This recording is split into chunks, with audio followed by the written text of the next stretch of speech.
एक बार माता पार्वती और महादेव कैलाश पर्वत पर बैठे थे। उनके सामने गणेश और कार्तिकेय दोनों भोजन कर रहे थे। तभी महादेव ने कहा, बेटों, नवरात्रि के समय तुम्हारी माता धरती पर पधारेंगी। तुम दोनों अपनी माँ के लिए ऐसा उपहार लाओ जो सदा उनके पास बना रहे। यह सुनकर कार्तिकेय ने कहा, पिताजी, मैं अपनी माँ के लिए ऐसा उपहार लेकर आऊंगा जो सदा उनके पास रहेगा। तभी नन्हे गणेश बोले, पिताजी, मैं भी अपनी माँ के लिए ऐसा उपहार लाऊंगा जो सदा उनके साथ रहेगा। माता पार्वती मुस्कुराकर बोली, बेटा गणेश, तुम तो बहुत छोटे हो, तुम भला क्या उपहार लेकर आओगे। ये सुनकर कार्तिकेय जोर जोर से हंसने लगे और बोले, अरे गणेश, तुम तो बहुत छोटे हो और तुम्हारा पेट भी निकला हुआ है, तुम उपहार कैसे लाओगे। तुम तो पिताजी के पास बैठकर लड्डू ही खाओ। ये सुनकर नन्हे गणेश रोते हुए बोले, नहीं, मैं भी अपनी माँ के लिए उपहार लाऊंगा, मैं भी अपनी माँ का बेटा हूँ। तभी कार्तिकेय अपने मोर पर सवार होकर उड़ चले। नन्हे गणेश ने कहा, पिताजी, मैं भी जा रहा हूँ। माता पार्वती हंसते हुए बोली, बेटा, तुम्हारे भैया तो मोर पर चले गए, तुम अपने नन्हे पैरों से कब तक जाओगे, तब तक तो मेरे जाने का समय भी हो जाएगा। फिर भी नन्हे गणेश दौड़ पड़े। रास्ते में अचानक बारिश होने लगी। कीचड़ में फिसलकर गणेश गिर पड़े और जोर जोर से रोने लगे। उसी समय कार्तिकेय एक सुंदर गुलाब की माला लेकर लौट रहे थे। उन्होंने गणेश के रोने की आवाज सुनी और पास आकर बोले, गणेश, मेरी मोर पर बैठ जाओ,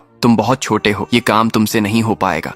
नन्हे गणेश गुस्से में बोले, जब तक मैं अपनी माँ के लिए उपहार लेकर नहीं जाऊंगा तब तक घर नहीं आऊंगा। यह सुनकर कार्तिकेय हंसते हुए अपनी माता के पास चले गए। महादेव ने कहा, बेटा, तुम सबसे पहले उपहार लेकर आ गए। कार्तिकेय बोले, पिताजी, गणेश तो कीचड़ में गिर गए थे, मैंने उन्हें लाने की कोशिश की, लेकिन वे बोले कि वे अपनी माँ के लिए उपहार लेकर ही आएंगे। उधर नन्हे गणेश कीचड़ भरे तालाब के पास बैठकर रो रहे थे। तभी वहाँ एक सुंदर कमल का फूल बोला, बेटा, तुम मेरे ऊपर आकर बैठ जाओ, तुम मेरे अपने हो। गणेश बोले, मैं अपनी माँ के लिए उपहार लेने आया था, पर मैं कीचड़ में गिर गया, मैं अपने भैया से हार गया हूँ। कमल ने कहा, बेटा, तुम मत रो, मुझ पर विश्वास रखो, मैं तुम्हें कभी हारने नहीं दूंगा। तुम समुद्र की ओर जाओ, वहाँ तुम्हें सुंदर फूल मिलेंगे, तुम अपनी माँ के लिए ऐसा उपहार बना सकोगे जिससे तुम जीत जाओगे। नन्हे गणेश ने कमल को कीचड़ से बाहर निकाला और अपने नन्हे हाथों में थाम लिया। कमल रोते हुए बोला, बेटा, हम तो कीचड़ में खिलने वाले फूल हैं। गणेश बोले, तुमने मुझे उपाय बताया है, तो क्यों न मैं तुम्हें ही अपनी माँ के पास ले चलूं। यह कहकर गणेश कमल का फूल लेकर माता पिता के पास पहुँच गए। कार्तिकेय ने कहा, अरे, यह तो कीचड़ से कमल का फूल लेकर आया है। यह कहकर वे जोर जोर से हंसने लगे। तभी माता पार्वती बोली, बेटा, मैं इस कीचड़ में खिले कमल को सदा अपने हाथों में रखूंगी, मैं इस फूल से कभी अलग नहीं रहूंगी। महादेव बोले, हाँ देवी, यह कमल तुम्हारे हाथों में और भी सुंदर लग रहा है। कार्तिकेय बोले, पिताजी, मैं भी कांटों के बीच से गुलाब लाया हूँ, मैंने भी बहुत मेहनत की है, जीत मेरी होनी चाहिए। माता पार्वती बोली, नहीं बेटे, गणेश ने कीचड़ से निकलकर कमल को मेरी भेंट बनाया है, इस कमल को मैं सदा अपने हाथों में रखूंगी। इस खेल में गणेश ही विजयी हुआ है। ये सुनकर माता पार्वती, महादेव, गणेश और कार्तिकेय सभी जोर जोर से हंसने लगे। फिर भी गणेश रो रहा है क्योंकि कोई ने लाइक और कमेंट नहीं किया है।